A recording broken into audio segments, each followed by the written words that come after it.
grand leader, avant sa mort, disait, je ne connaissais pas le but de la vie. Un autre grand leader disait à ses disciples, cherche la vérité.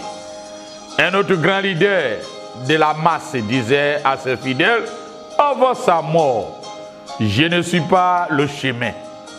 Mais Jésus a dit, je suis le chemin, la vérité et la vie.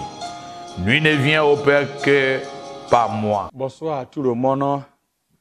Bien-aimés, je vous salue par le précieux nom de notre Seigneur Jésus-Christ. Je vous salue par le précieux nom de notre Seigneur Jésus-Christ. Que la paix et la grâce de Dieu de sa part soient avec vous. Ce soir ou cet après-midi, le Seigneur m'a donné un message.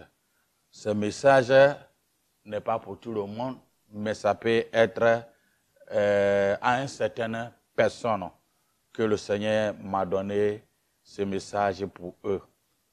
Et ça concerne, je peux dire, une parole de sagesse ou prophétie pour les femmes des pasteurs. Donc j'ai nommé ça les prophéties pour les femmes des pasteurs, ou ce qui souvent on les appelle les mamans pasteurs en 2024. Les mamans pasteurs en 2024. C'est très important. C'est des choses que vous connaissez, mais le Seigneur a donné ces remarques pour que au moins ça vous réveille, vous renouvelez, vous permet à mieux encore à être vigilant. Proverbe 18, verset 22 dit ceci. Celui qui trouve une femme trouve le bonheur. C'est une grâce qui obtient de Dieu. C'est une grâce qui obtient de Dieu. C'est les femmes, pour les hommes de Dieu, pour les pasteurs, peu importe les noms qu'on leur donne, est une chose, est de la valeur. Et il y a plusieurs raisons, mais le Seigneur m'a mis à cœur pour mettre uniquement à 3 raisons pour lesquelles, lorsqu'un homme trouve une femme, il trouve une bonheur. La première raison est ceci. C'est l'une des meilleures choses dans le mariage. Dans le mariage, est de savoir que votre partenaire vous soutient dans les hauts et les bas que la vie apportera inévitablement. Lorsqu'il s'agit d'avoir une femme, les hommes disent qu'il n'y a rien de mieux que la connaissance et la confiance qui acquis lorsqu'ils savent que les femmes les soutiennent. Les femmes les soutiennent. Lorsqu'il s'agit d'avoir une femme,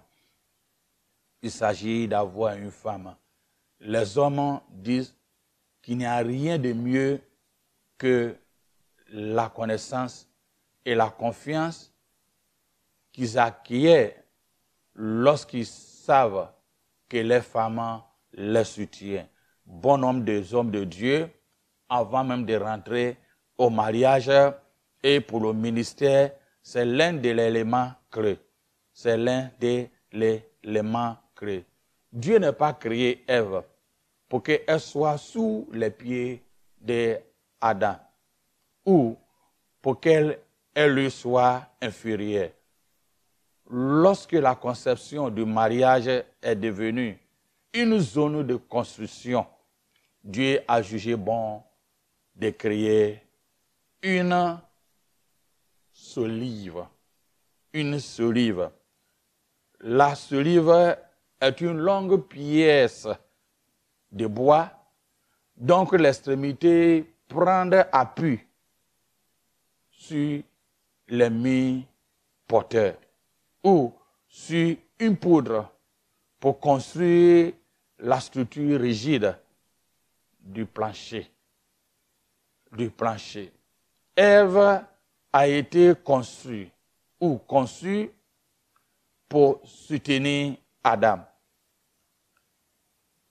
Telle est la construction et la structure du premier mariage. Lorsque nous lisons Genèse chapitre 2, verset 18, le Seigneur dit, « Il n'est pas bon que l'homme soit seul.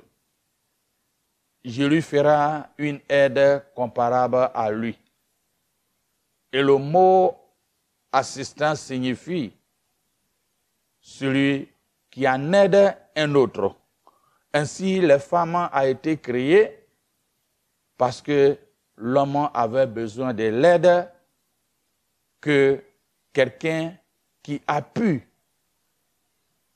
l'aider dans ses responsabilités. L'homme a besoin de quelqu'un, ou quelqu'un, surtout quelqu'un qui peut l'aider pour ses responsabilités, Ce mot assistant est utilisé en référence même au Seigneur lui-même. David a dit à propos de Dieu, celui qui est sans défense, ça remet à toi. Tu es le secours des orphelins. Dans Psaume 10, verset 14.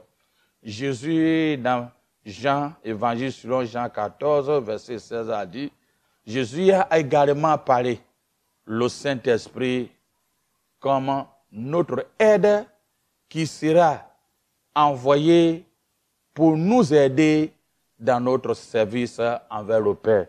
L'aide, vous voyez, mais le Saint-Esprit n'est pas inférieur à l'homme. Loin de là, il est Dieu. Donc, quand Dieu a créé pour que la femme soit l'aide, c'est une assistance pour la mission en question. Une maison n'est qu'une maison n'est que lorsque quelqu'un utilise son talent,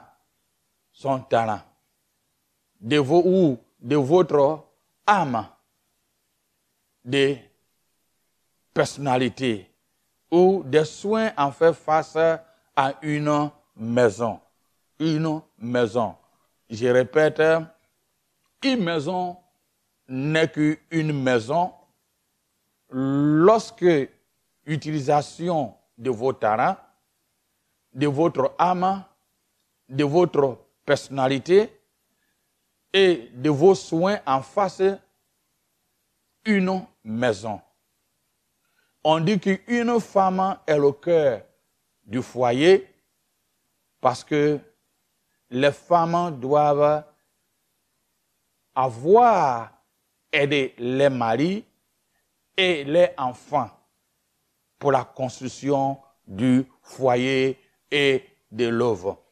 La deuxième raison pour laquelle lorsque un homme trouve une femme, il trouve un bonheur est ceci. Lorsque un homme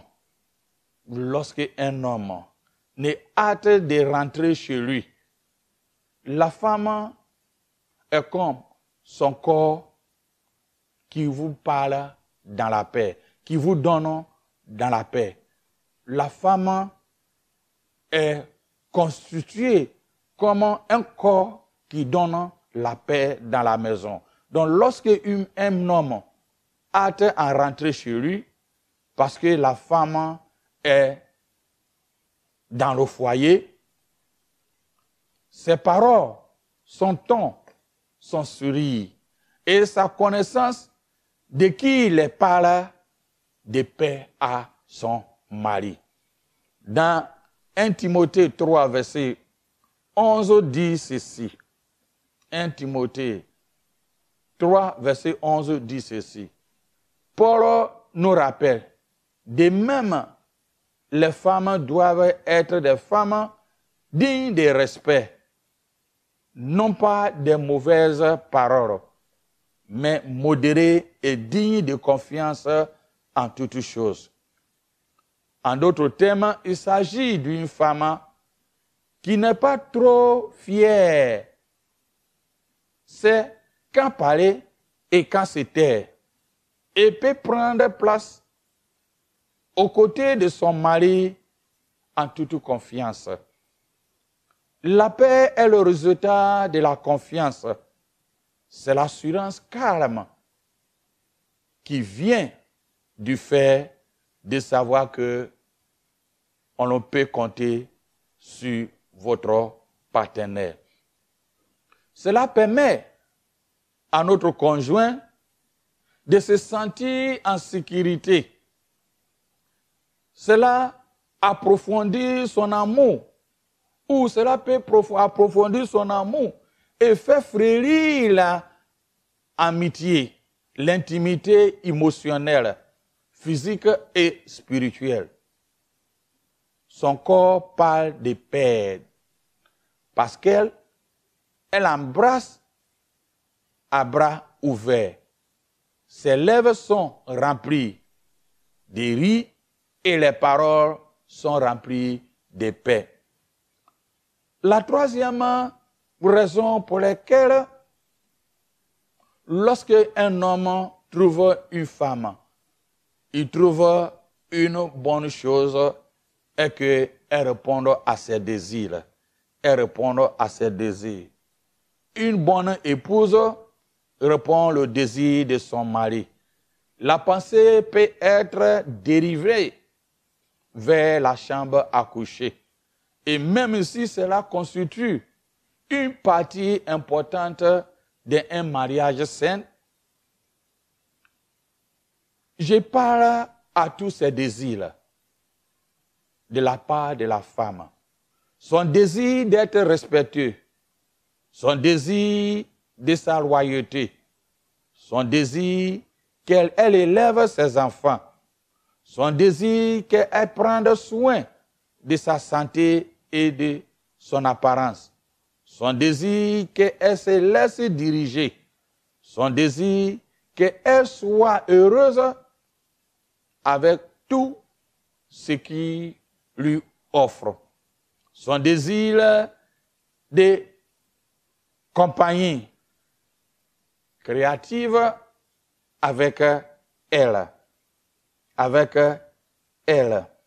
C'est très important. Proverbe 31, verset 10 à 11, nous rappelle qui peut trouver une excellente épouse. Elle est beaucoup plus précieuse que les bijoux. Le cœur de son mari a confiance en elle et il ne manquerait pas de gain. Elle lui fait du bien et non du mal. Toutes les choses et tous les jours de sa vie, les maris se trouvent vers les femmes pour répondre aux désirs de leur cœur. Il peut obtenir le respect de son lieu de travail, la compagnie ou la compagnie de ses amis. Il peut admirer d'autres femmes aussi, mais il veut et a besoin de ces choses de la part d'elle, de sa femme. Femme, vous êtes vraiment le trésor de votre homme. Tout est la bonne chose. C'est la vie. C'est la vie. Vous êtes précieux pour lui. Vous êtes précieux pour lui. Lorsque les hommes de Dieu, ou peu importe le nom qu'on leur donne, avant de répondre, ok. Lorsque les hommes de Dieu, qu'on peut les appeler bishop ou évêque, archevêque, pasteur, prophète, toutes ces choses, avant qu'il arrive à ce thème, ce qu'il demande à Dieu, son aide est ce que je viens de le dire. Je viens de le dire. une femme qui veut l'aider, qui veut la soutenir, une femme qui sera avec lui, qui lui donnera la paix, une femme qui répondra à son désir. Le désir de respecter, le désir de royauté, le désir d'élever ses enfants, le désir de laisser diriger, pas dominer, le désir qu'elle soit heureuse avec tout ce qu'on lui offre. On lui offre. Mais, comprenez ceci. Le Seigneur m'a mis à cœur de dire à certaines femmes ou à certains hommes de Dieu que certains problèmes qu'ils ont dans leur foyer n'est pas du diable. Mais c'est le comportement des femmes ou les hommes. Beaucoup de femmes sont malades et beaucoup des hommes de Dieu ont tombé dans l'immoralité. D'autres ont commencé à frapper les femmes. D'autres ont trouvé des femmes ailleurs par rapport à celles qu'ils considéraient comme, on appelle honey, mon miel, mon bijou, le nouvel ciel, tous les noms qu'on leur donne. Pourquoi? Dès un moment où le ministère commence, les diaconesses et les diacres ou les femmes de l'église appellent la femme du pasteur maman pasteur. C'est normal. Mais d'un moment où on l'appelle beaucoup maman pasteur, elle ferme ses deux bras. Ses deux bras ne rentrent pas dans l'eau. Pour préparer un manger pour les maris, c'est une troisième personne qui vient ailleurs pour faire ses nourritures. Alors, dans ça, vos maris sont envoûtés. Dans ça, vos maris sont envoûtés. Le traitement que vous avez au début, l'unité que vous avez au début, n'existait plus. Le mari aime autre par rapport à toi. Il y a des distinctions, des débats et des confusions et on peut dire on ne comprenait pas. Mais qui a cherché? Parce que tu es devenu maman pasteur. Tu ne fais rien. Tes doigts ne rentrent pas dans les eaux. C'est quelqu'un d'autre qui s'occupe de la nourriture de ton mari. Regardez nos parents qui ne connaissent pas Dieu, qui ont vécu à des époques et ont pu rester avec leurs maris plus de 50 ans jusqu'à la vieillesse. Ils ne permettent jamais qu'une tierce personne vienne préparer la nourriture de leur mari. Et même sont responsables. Vous avez laissé une porte ouverte, c'est une tierce personne qui vient préparer la nourriture à ton mari. Ton mari est envoûté. Lui qui a commencé l'œuvre à faire pour le Seigneur a commencé à être frivole, a commencé à chercher des femmes et tu ne comprenais pas. C'est toi qui as ouvert la porte. Il y a d'autres, si ils n'ont pas pu trouver les maris, la femme est envoûtée. Il y a beaucoup de femmes, des femmes pasteurs, qu'on les appelle maman pasteur, qui ne peuvent même pas gêner pendant 2 heures de temps. Ils sont toujours surcomprimés. J'ai la tension, j'ai la diabète, j'ai le cholestérol, j'ai ceci, cela. Toi que Dieu t'a appelé, l'homme de Dieu t'a appelé, pour que au moins vous constituez ensemble unité pour faire le service de Dieu. C'est parce que quand tu as le cholestérol, tu as le diabète ou bien la tension, et que ça vient de là. Mais bon homme, le Seigneur me fait comprendre que changez votre voie, que vous avez laissé toutes choses ouvertes, que aujourd'hui ça vous a permis d'être courbé, d'être malade. Tu n'arrives pas à prier comme il le faut. Tu n'arrives pas à gêner comme il le faut. Tu es diabétique, tu es tensionnaire, tu as ceci, cela. Quand tu viens à la maison, personne n'est à la maison. Maman pasteur a d'autres choses à faire. C'est une tierce personne qui vient à la maison, qui s'occupe du foyer. Prends garde. Prends garde de l'année 2024. Bon homme de foyer. Pasteur, se trouvent actuellement où je parle dans les tribunaux pour des divorces. Parce que les femmes qu'ils ont choisies comme l'air de part, comme on appelle inférieures, sont devenues des mamans pasteurs, des reines. Elles ne font rien. Une tierce personne qui vient. Le ministère a toutes sortes. On travaille avec des esprits. Ne laisse jamais ta maison à une tierce personne. Cela ne veut pas dire qu'il ne faut pas accueillir. Mais il y a des choses, il faut qu'il y ait des limites. Ce que ton mari mange, ce que tes enfants mangent, ce que toi-même tu manges. On voit des foyers dislocalisés. Les enfants rebelles par-ci, par-là. Ce qui fait qu'il y a d'autres enfants même. Surtout les filles ne savaient même pas comment écraser piment, préparer. D'un moment aller au mariage, c'est la maman, tantôt, il laisse son foyer et il va assister. Mais il va faire ça combien de temps? Après, on voit l'homme au dehors. Parce que la femme était maman pasteur. Donc, c'est une tierce personne qui vient se charger du foyer. C'est toi qui as ouvert la porte à ce que tu es en train de traverser. Mais Dieu est amour. Reviens, change ta position. Dieu est prêt à te délivrer. Il y a certains aussi, qu'est-ce qui se passe? Même l'entretien de leur chambre à coucher est laissé à une troisième personne. Soit venue de l'extérieur, soit à la maison. Mais nos parents, que nous connaissons des années passées, même les enfants, même, avoir l'intimité à leur chambre n'est pas donné à n'importe quel moment.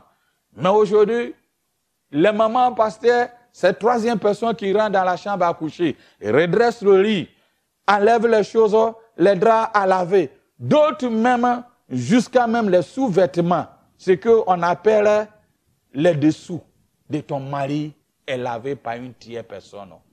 Qui a créé ça? Qui a créé ça? Aujourd'hui, si tu es en train de souffrir dans le foyer, c'est toi qui étais à la base. Et toi aussi, que tu es en train d'emprunter cette même voie, être la reine, le Seigneur t'interpelle à 2024 de changer ta position. Sinon, tu vas regretter. Tu vas regretter. Tu vas regretter. Tu vas regretter. Maman pasteur, donc ce qui veut dire que tout est laissé aux autres. Pense au ministère de ton mari. Pense au ministère de ton mari. Pense aux enfants. Même pense à ta santé aussi. Pense à ta santé aussi. Pense à ta santé aussi. Maladie peut venir.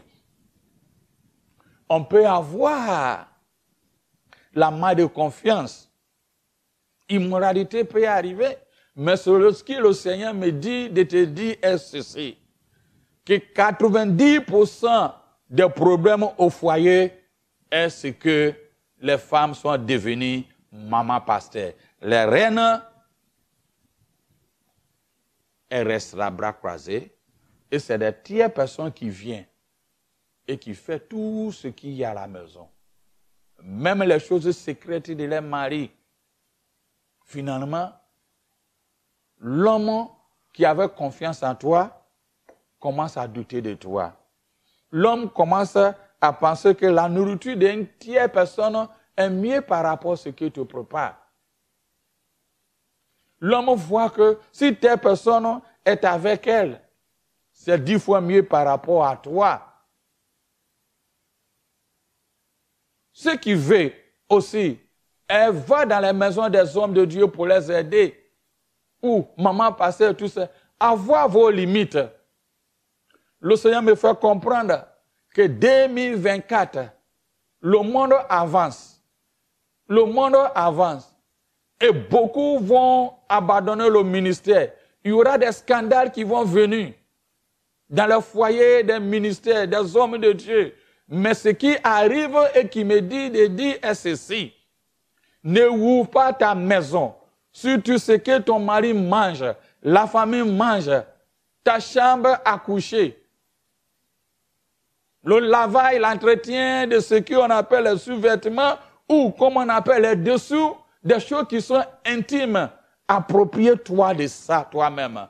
Si tu veux sauver ton foyer, si tu veux sauver le ministère de ton mari, si tu veux sauver tes enfants, il y a d'autres, à peine d'arriver au foyer, ça c'est mon maman, il comprend qu'eux aussi ils sont appelés. Eux aussi ils sont appelés. De telle sorte que l'homme part, femme part. La maison est laissée à qui? À une tiers ou bien 4 personnes. Je vais vous dire une chose.